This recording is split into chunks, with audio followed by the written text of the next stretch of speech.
श्री शिवाय नमस्तुभ्यम दोस्तों, मेरे चैनल में आप सभी का स्वागत है।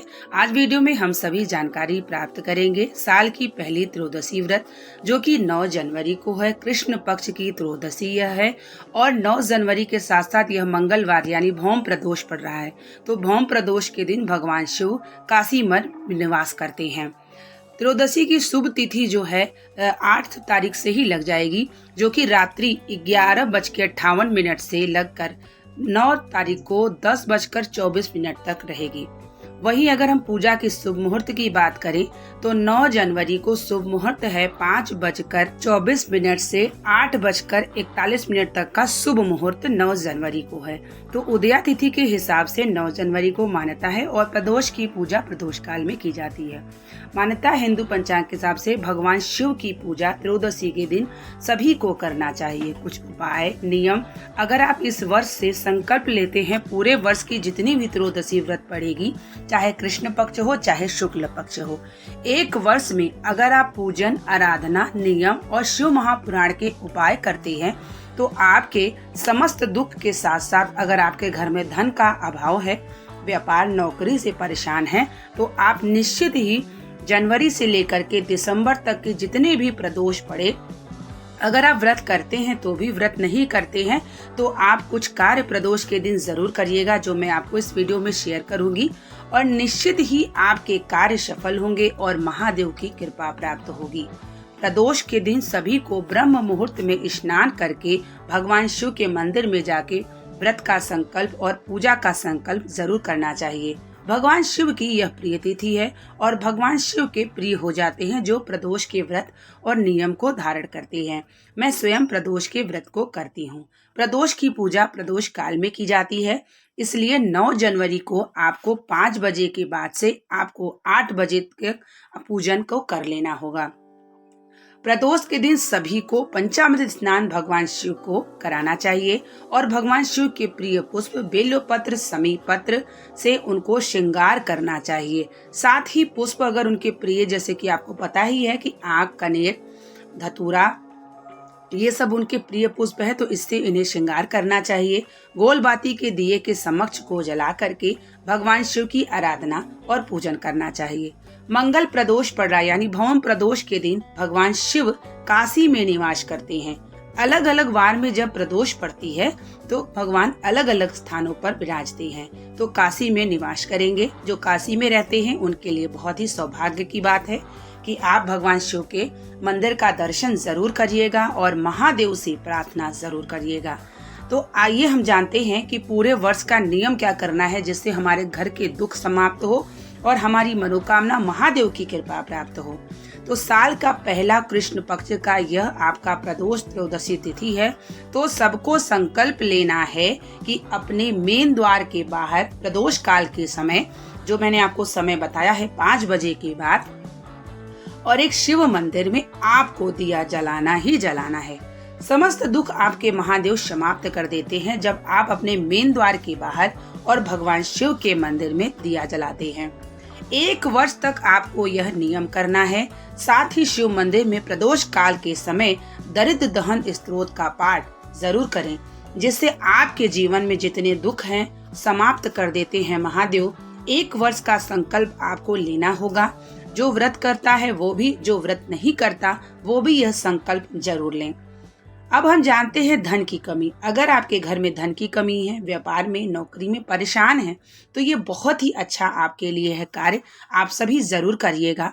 ये शिव महापुराण के अंतर्गत कथा में भी वर्णन है कि आपको जो है पीपल के वृक्ष के नीचे प्रदोष काल में जाना होगा, क्योंकि प्रदोष काल के दिन, प्रदोष काल के समय पीपल के वृक्ष में माता लक्ष्मी निवास करती हैं और भगवान शिव से स्वयं वर्णन किया था उन्होंने कि आपका भक्त कोई भी अगर प्रदोष के काल के समय दिया जलाएगा मेरे नाम का, तो निश्चित ही मैं उसके घर में निवास कर जाऊंगी।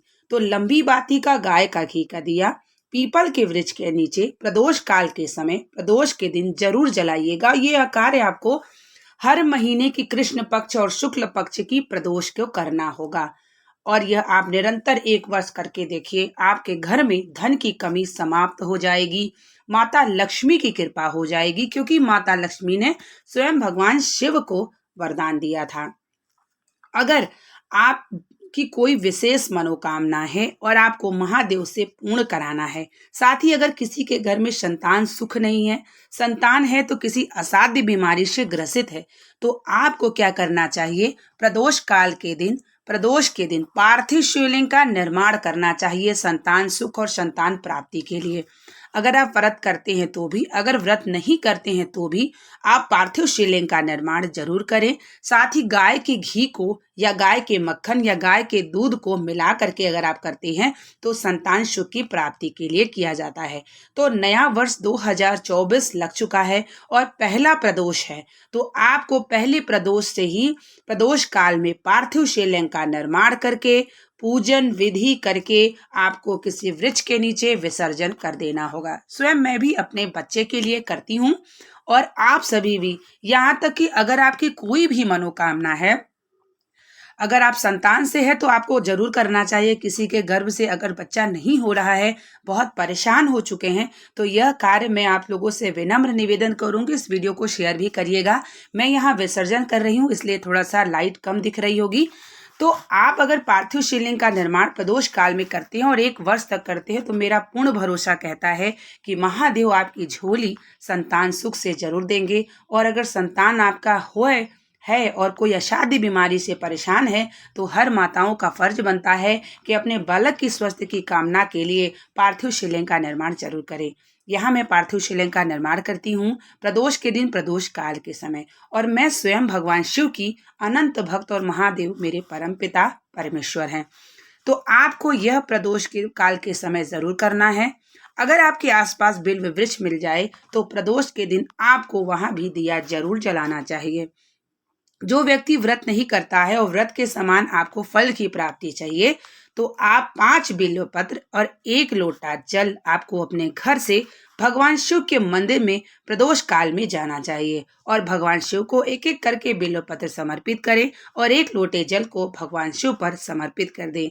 कहा जाता है कि आपको प्रदोष के व्रत के फल की प्राप्ति हो जाती है। प्रदोष व्रत करने वाला भगवान शिव का प्रिय होता है और जब वह शरीर को त्यागता है तो भगवान शिव स्वयं नंदी पर बैठ के उसे लेने आते हैं।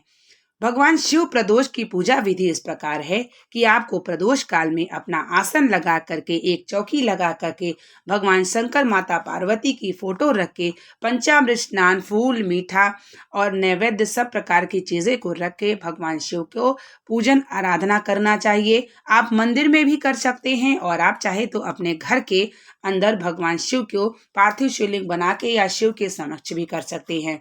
अगर आप मंदिर जा सकते हैं तो सर्वश्रेष्ठ है, क्योंकि मंदिर में क्या होता है कि भगवान विराजते हैं और शिवालय में जाके अगर आप पूजन करते हैं प्रदोष के दिन विधि विधान से, और वहीं पर आपको भौम प्रदोष व्रत की कथा भी करनी होगी। साथ ही 1 माला मंत्रों का जाप आप अपने नमः शिवाय या श्री शिवाय नमस्तुभ्यम का मंत्रों का जाप जरूर करें और भगवान शिव की आरती करें, क्षमा प्रार्थना जरूर करें, ताकि महादेव के पूजन में कहीं गलती त्रुटि हो तो महादेव आपको क्षमा कर दें। पूरे दिन भगवान शिव की भक्ति में लगे रहें, निंदा चुगली असत्य से बचे। इस दिन बेलोपत्र को बिल्कुल ना तोड़ें, पहले से रखे हों तभी आप बेलोपत्र को समर्पित करें। इस दिन महादेव के नामों को स्मरण जो है करते रहें, भगवान शिव का ध्यान करते रहें। और अगर आप 1 वर्ष तक इस तरीके से नियम, जो व्रत करता है व्रत कर लेता है तो महादेव उसके समस्त दुख समाप्त के साथ साथ उसके घर से धन के अभाव को भी समाप्त कर देते हैं। यहीं अगर कोई बीमारी से ग्रसित है तो महादेव की प्रार्थना पार्थिव शिवलिंग निर्माण करके प्रदोष काल में पूजन करें, आपकी बीमारी भी महादेव जरूर समाप्त करेंगे। उम्मीद करेंगे कि ये वीडियो आपको पसंद आई होगी और आपके लिए लाभदायक हो और आप सभी साल का पहला प्रदोष के दिन संकल्प जरूर लें और आपके घर से दुख भी बाहर जाएगा, महादेव की कृपा प्राप्त होगी और साथ ही आपका जीवन सुखमय होगा। उम्मीद करेंगे कि ये वीडियो पसंद आई होगी। हम आपके लिए नेक्स्ट वीडियो को लेकर के जानकारी आएंगे। तब तक के लिए आप लोगों को श्री शिवाय नमस्तुभ्यम। हर हर महादेव।